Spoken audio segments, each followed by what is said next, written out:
علق هذا القلب بالذي خلقه، وأخرج كل من سواه منه، ورد كل حب ولا تبقي إلا حبه، تصير فوق الأرض في جنة وتحت الأرض في جنة ويوم العرض في جنة، أولئك السعداء. كيف يعرف العبد أن الله أحبه؟ أولاً أن يحميك الله من فتن الدنيا. ترى الدنيا باركة في قلوبنا يا أخوان، نحبها وهذا قضاء وقدر. تحبون المال حبا جما، ويقول الله بعد أن أقفل في سورة العاديات قال والعاديات ضبحا فالموريات قدحا فالمغيرات صبحا فأثرن به نقعا فوسطن به جمعا.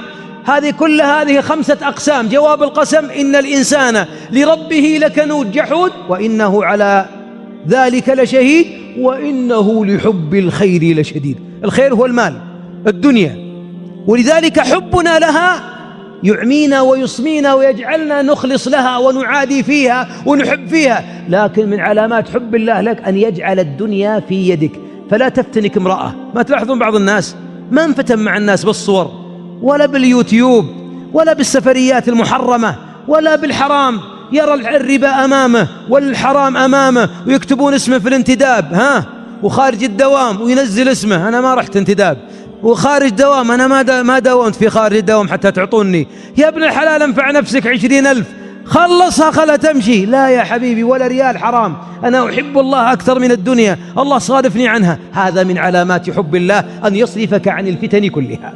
الثاني أن يبتليك. أحبابي، وهذه كل منا يقول اللهم إنا نعوذ بك من جهد البلاء. من علامات حب الله أن يبتليك في نفسك أو ولدك أم مالك أو يعاديك من كان حولك. ولذلك في الحديث إذا أحب الله عبدا أصاب منه ابتلاه، ولا يزال البلاء بأحدكم حتى يمشي على الأرض وليس عليه خطيئة. الله أكبر. ولذلك أهل البلاء هم الأنبياء. قال الله فاصبر كما صبر أولو العزم من الرسل. وأخبر الحبيب عندما أتاه أصحابه يسألونه أن يدعو لهم قال إنكم قوم تستعجلون. كان من كان قبلكم يؤتى به فينشر ما بين لحمه وعظمه. ابتلاءات. وليقترى اللي ينشر هذا مفرقه من أحباب الله، من أولياء الله، من عباده، ممن يحبهم، لكن لهم منازل في الجنة لا يصلونها إلا بالصبر على البلاء. ولذلك أحبهم. ولذلك عندما نجى الله أيوب من الابتلاء قال إنا وجدناه صابرا نعم العبد. نعم العبد. 18 سنة قيح وأبنائه يموتون وزوجاته ولا تبقى إلا زوجة وتبيع شعرها وتخدم في البيوت. فلما رأى كل الأبواب كرهه الناس، قذره الناس، احتقروا زوجته، باعت ضفائرها، رفع العين وهو على الأرض والقيح يتفجر قال رب إني مسني الضر وأنت أرحم الراحمين فاستجبنا له. اركض برجلك. هذا مغتسل بارد وشراب. إذن البلاء من علامات حب الله.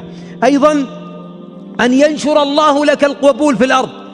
وإياك أن تعادي عبدا أحبه الله فنشر القبول له، تجي عادة ناطحه ولا تناكفه وإلا أنك تعاديه أو تكذب عليه أو تحاول إسقاطه. أقبح عباد الله فوق الأرض من يريدون أن يرفعوا حب الله لعبد، يبون يرفعون حب الله من الأرض. والله يا أخي مغفلين. الله إذا أحب عبدا نادى جبريل إني أحب فلانا فأحبه، ثم ينادى في السماء ثم يوضع في الأرض اللهم يا رب أنزل حبك لنا في السماء والأرض واجعلنا من أوليائك وأصفيائك وأعذنا من البلاء وجهده يا رب العالمين، وأدخلنا الجنة بلا حساب ولا سابق عذاب يا أكرم الأكرمين، أنت أكرم مسؤول. إذن القبول في الأرض من علامات حب الله جل وعلا العبد. ومن علاماتها أن يرزقك الله حسن الخلق والرفق. من علامات الله يحبك. ترى الحليم منا الله يحب هذه الخصلة منه. في حديث أشج بن عبد قيس: إن فيك لخصلتين يحبهما الله. يا رب لا تحرمنا فضلك، وجملنا بالأخلاق كما جملت خلقنا، فجمل أخلاقنا.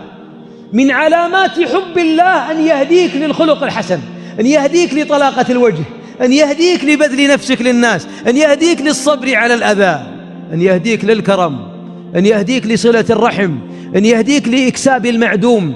ولذلك الحبيب قبل أن يكون نبيا هيأه الله وصنعه ربي على عينه، فجعله من أحسن بل أحسن الخلق خلقا.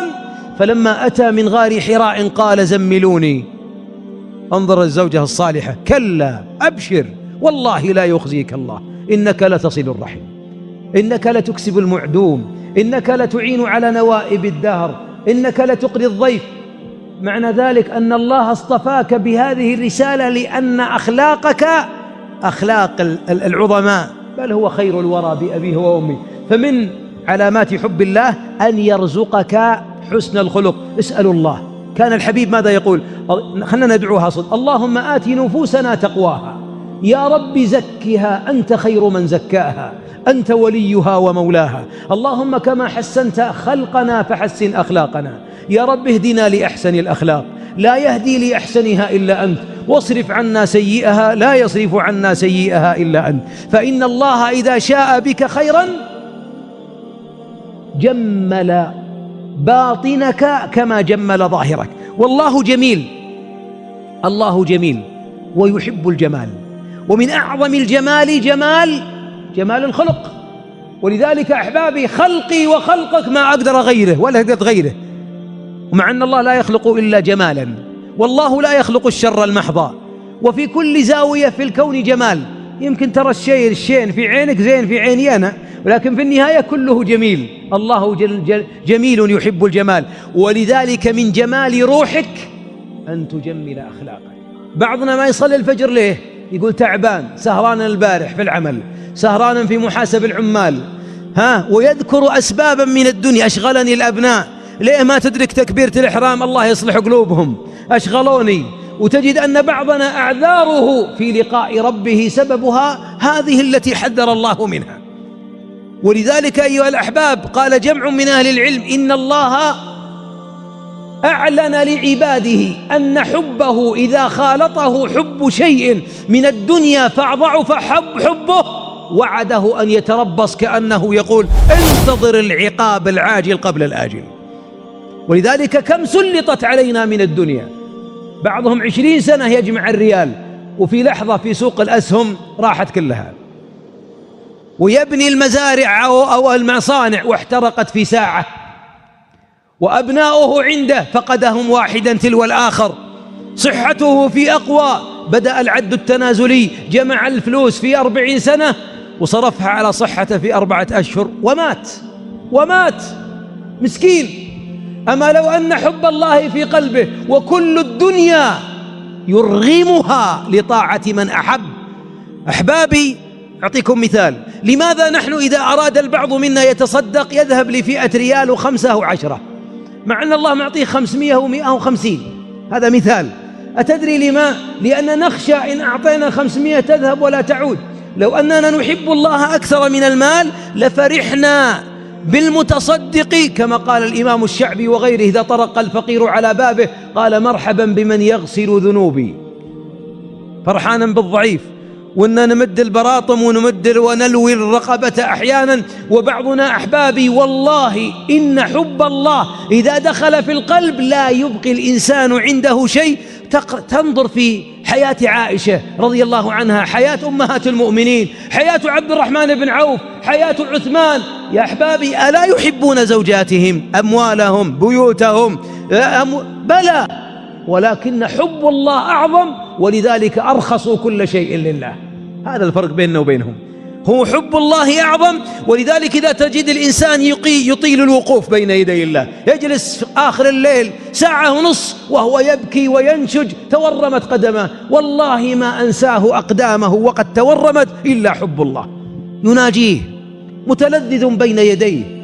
يا أخي لو استضافني عظيم من عظماء الأرض لاستمتعت بحديثه وانتظاره 1 ساعة وبعدها أقول تعبك طال عمرك راحة، أبيه ينبسط ما أبي أزعله، وأقعد عنده وانتظر في انتظاره وأذهب عساه وأنبسط إذا قيل لي إنه بعد خروجك أثنى عليك.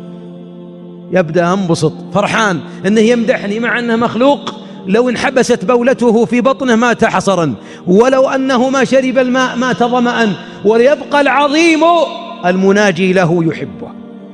لما تزاحمت المحبوبات في قلوب بعضنا وجعلنا الترتيب للأولويات، يحب زوجته، أبناءه، وظيفته، بيته، الدنيا، النساء، المال، الأسهم، السندات، البنوك إلى غيرها، لما تزاحم الحب في القلب خرج حب الله من القلب، وإذا خرج حب الله من القلب صارت الحياة كأنما هي أشباح وصحراء وضيق وهم. وكل من أحب مع الله غيره عذبه الله بذاك الحب. أي حب يزاحم حب الله يعذبك الله بهذا الحب.